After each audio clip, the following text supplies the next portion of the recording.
नराधमाला फाशी, नराधमाला फाशी, या महायुती सरकारचं करायचं आणि या नराधमाला फाशी झाली पाहिजे.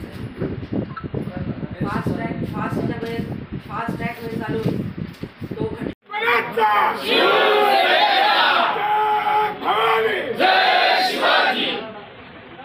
आता आपण बघत असताना मोदी सरकार 5 वर्ष झाले.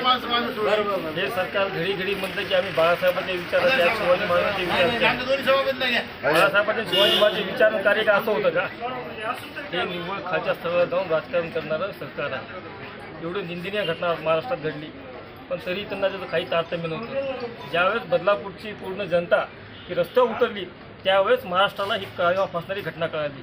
निश्चितच त्या लहान मुलीचे आई वडील 11 तास पोलीस स्टेशनमध्ये बसतात आणि साध्या फिर्यादीसाठी त्यांना वेळ बघावं लागत असेल आणि पीडित मुलगीसुद्धा पोलीस स्टेशनमध्ये होती. म्हणजे यांचं राजकारण, यांचे विचार, यांचे कार्य किती खालच्या स्तराचं हे आपण पाहत आहोत. निश्चितच अशा निष्क्रिय, निष्कलंक, एकदम कलंकित असलेला हा उपमुख्यमंत्री गृहमंत्री देवेंद्र फडणवीस यांनी स्वतः त्याची जबाबदारी घेऊन राजीनामा द्यावा. तर खरं ते राजकारणी स्वतः सुसंस्कृत म्हणणारे, स्वतःला चाणक्य म्हणणारे गृहमंत्री असताना त्यांनी राजीनामा द्यावा. अशा घटना किती घडाव्यात? काल औरंगाबादला एक घटना घडली.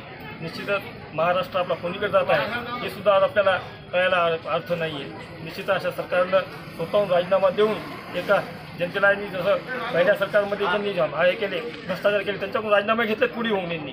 निश्चितच यांनी सुद्धा राजीनामा द्यावा अशी मी अपेक्षा तुमच्याकडून व्यक्त करतो. फक्त काल उघडकीस आलेले माहिती आहेत आपल्याला असे कितीतरी प्रकार घडत आहेत. कारण की सगळे करणारे यांचे कार्यकर्ते आहेत. आम्हाला असं काय कालचा जो घटना घडली ते संस्था चालक यांच्या पक्षाला सदस्य आहेत.